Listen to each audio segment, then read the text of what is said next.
Yan yung gusto ko. Yung lumalaban. Tigil nyo na yan! Di mo ba kami kilala? Sama ba to? Kilala ko kayo. Hawak kayo ni Ota, di ba? Yung tinatawag yung ninong.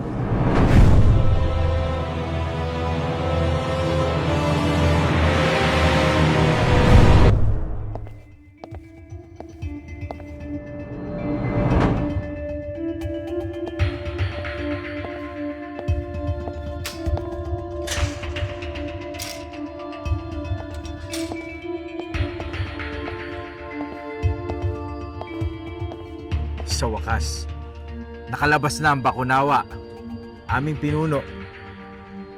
Maligayang pagbabalik. Marami na sila naghihintay sa'yo. Tara na po. Masaya akong makita kayo, Jay.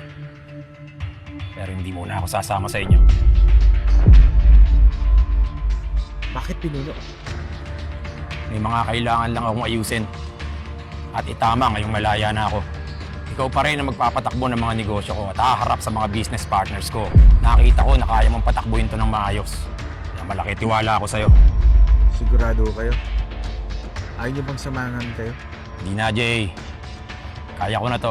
Ang intindihin mo, yung mga negosyo ko, huwag mo akong bibiguin. Areglado, pinuno.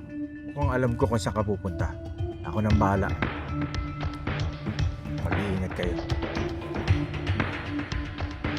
Ito nga pala yung pamalit nyo.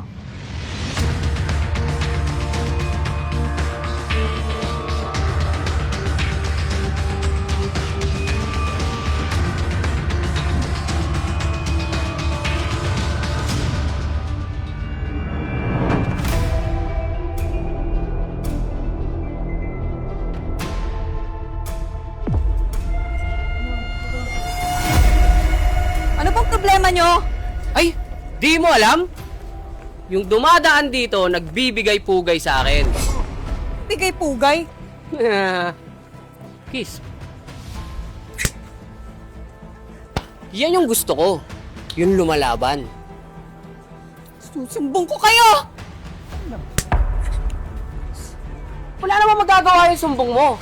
Kami ang batas dito. Hawak kami ni Ninong Ota. At walang may kayang pumalag kay Ninong. Maliban na lang kay Bakunawa. Bakunawa? Isa pa to. Laos na yon! Matagal nang wala yon! Kami na ang nagmamay-ari dito ngayon. Ang ganda mo pala sa malapitan. Ano ba? Tigil nyo na yan!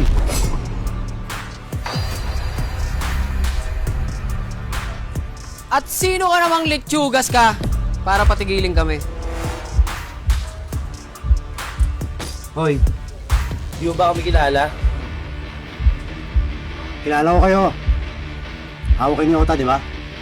Yung tinatawag yung ninong. Pero kung ako sa inyo, tigil nyo na yan. Sama natin? Ba? May abang ka, ah! May balita ko, nakalabas na sa kulungan si Bakunawa. Sabi nga ng mga matatanda, kaya niya patumbahin kahit sino. Kahit wala sandata, sana lang hindi yan mapadpad dito.